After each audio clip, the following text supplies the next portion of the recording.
दोनों माँ बेटी बहुत मेहनती थीं। बेटी का नाम गुड़िया और माँ का नाम रानो चिड़िया था। रानो चिड़िया और उसकी बेटी अपने घर के पास में ही ठंडे ठंडे मौसम में गरम गरम समोसे बेचा करती थी। वाह वाह चिड़िया, ऐसे स्वादिष्ट समोसे और चटखारेदार चटनी कहीं से नहीं मिलेगी। क्या स्वाद है आपके पंखों में। मिठू भैया, ये चटनी बनाने की रेसिपी मेरी माँ ने मुझे बताई थी। समोसे खाने का असल स्वाद तो ऐसी चटनी से है। चिड़िया जितने भी समोसे बनाती वो हाथों हाथ बिक जाते और शाम को चिड़िया को अच्छा मुनाफा हो जाता। एक दिन गोरी कव्वी के घर उसकी माँ आ जाती है। गोरी बेटी, सुना है तुम्हारे जंगल में कोई चिड़िया समोसे बहुत स्वादिष्ट बनाती है। मुझे उस चिड़िया से एक समोसा तो ला कर दो। हाँ हाँ माँ, मैं अभी लेकर आती हूँ। गोरी कव्वी जल्दी से चिड़िया के पास जाती है। चिड़िया चिड़िया, मेरी माँ आई है, उसके लिए एक समोसा तो दे दो। गोरी बहन, 5 रुपए का है एक समोसा। चिड़िया बहन, मेरे पास अभी तो पैसे नहीं है, मैं बाद में दे जाऊंगी। ले जाएं गोरी बहन, आपकी माँ आई है, क्या कहेगी दूसरे जंगल जाकर कि मेरी बेटी से कोई उधार भी नहीं करता। चिड़िया तो बहुत आसानी से मान गई है। गोरी दिल में ऐसा सोचती है। चिड़िया गोरी कव्वी को एक समोसा दे देती है। गोरी वो समोसा लेकर अपने घर की तरफ आती है। गरम गरम समोसे की खुशबू से गोरी के मुंह से पानी टपक रहा था। वो रास्ते में ही एक पेड़ पर बैठ जाती है। ये समोसा मैं खा लेती हूँ और माँ के लिए चिड़िया से एक समोसा और मांग कर ले आऊंगी। गोरी कव्वी वो गरम गरम समोसा खा लेती है। ऐसा चटखारेदार समोसा, क्या बात है, सारी ठंड ही दूर हो गई। गोरी कव्वी फिर से वापस जाती है।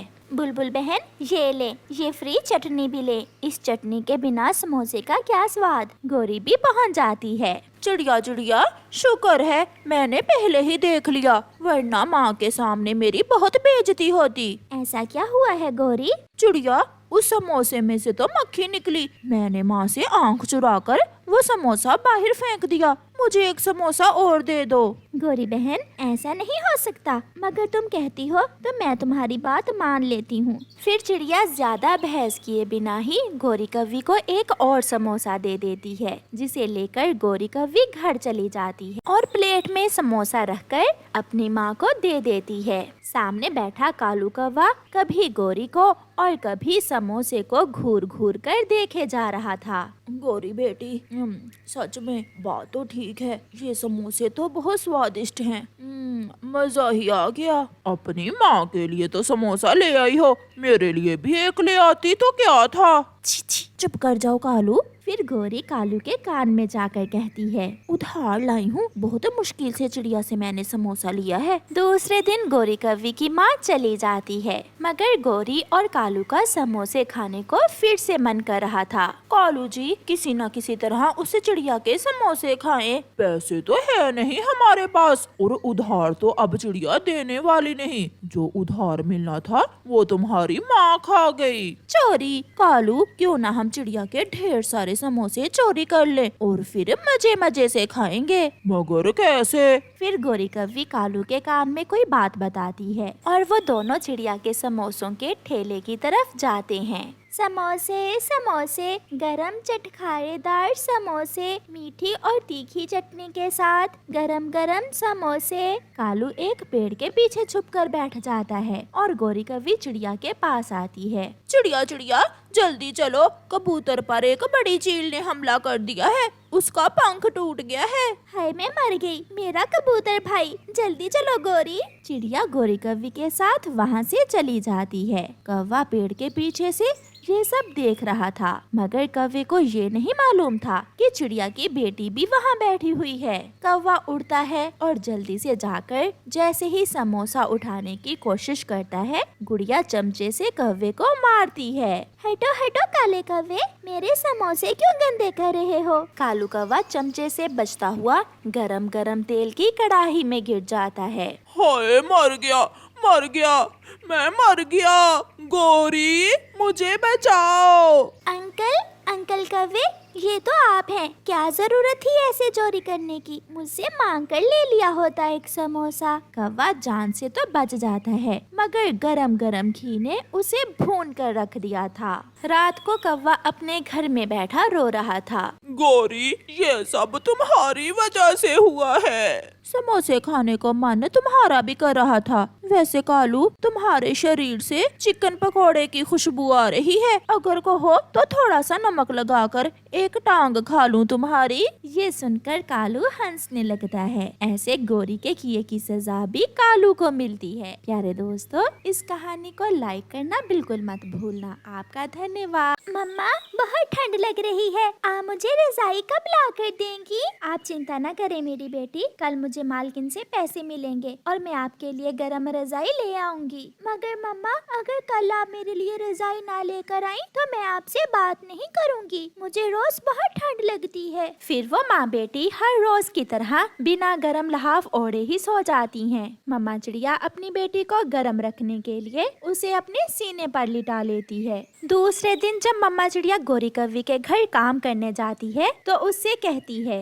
मालकिन, मेरी छोटी सी बच्ची को बहुत ठंड लगती है। आप मुझे कुछ पैसे दे दें, मुझे अपनी बेटी के लिए रजाई लेकर जाना है। अभी महीना पूरा होने में 20 दिन बाकी हैं और तुम अभी से पैसे मांग रही हो। इन काम वालियों के ये बहाने होते हैं। कुछ पैसे एडवांस लिए और दूसरी जगह काम पर चली जाती हैं। मैं सच कह रही हूँ मालकिन। चुप करके अपना काम करो, वरना जाओ, मैं कोई दूसरी काम वाली रख लूंगी। नहीं नहीं मालकिन। फिर मम्मा चिड़िया अपने काम पर लग जाती है।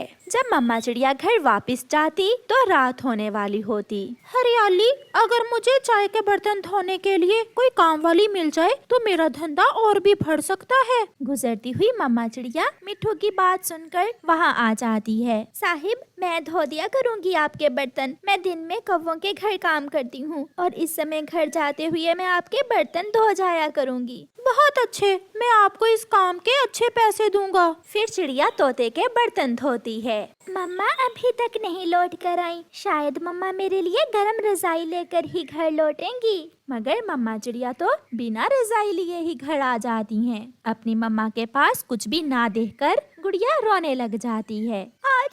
आज फिर मुझे ठंड में मरना होगा। इससे अच्छा है कि मैं मर ही जाऊं। सबके पास गर्म रजाई है और मेरी मम्मा मुझे एक रजाई भी नहीं लेकर दे सकती।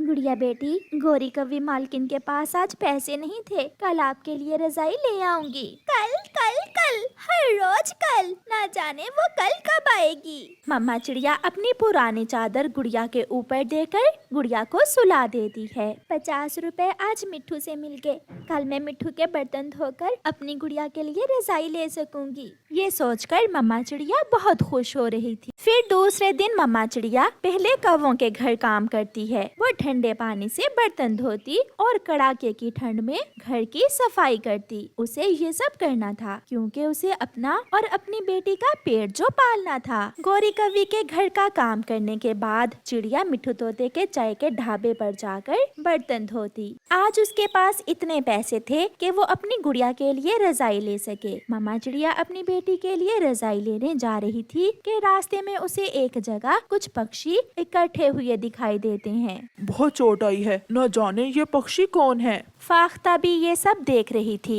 मैना तो बूढ़ी थी, वो कैसे उसकी मदद कर सकती थी। और चील ऐसा कहते हुए वहाँ से चली जाती है। मुझे घर में काम है, कोई इसे बुलबुल डॉक्टर के पास ले जाए। आपकी आंखों के सामने कोई मर रहा है और आप सब इसका तमाशा देख रहे हैं। तो फिर चिड़िया, तुम ही बताओ, कौन इसे डॉक्टर के पास लेकर जाए और कौन इसके इलाज पर पैसे खर्च करे। चिड़िया कुछ सोचे बिना एक ऑटो को रोकती है और उस घायल पक्षी को ऑटो में लिटाती है। इसे बुलबुल डॉक्टर के पास ले जाएं। फिर चिड़िया उसे बुलबुल डॉक्टर के पास ले जाती है। 100 रुपए लगेगा इसके इलाज पर, वो कौन देगा। मम्मा चिड़िया के पास वही 100 रुपए था जिससे वो अपनी बेटी के लिए गरम रजाई लेने जा रही थी। मगर मम्मा चिड़िया वो पैसे बुलबुल को दे देती है। ये ले, ये रहे पैसे, आप इसका इलाज करें। मैं घर जा रही हूँ, मेरी बेटी घर में अकेली है। आज पहली बार घर जाते समय मम्मा चिड़िया अपनी बेटी से डर रही थी क्योंकि आज फिर वो अपनी बेटी के लिए रजाई न ले सकी थी। मगर मम्मा चिड़िया जब घर जाती है तो गुड़िया पहले ही सो चुकी थी। ऊपर वाला भी कैसे कैसे परीक्षा लेता है। कोई इतना भी गरीब ना हो कि अपनी बेटी को गरम बिस्तर भी ना लेकर दे सके।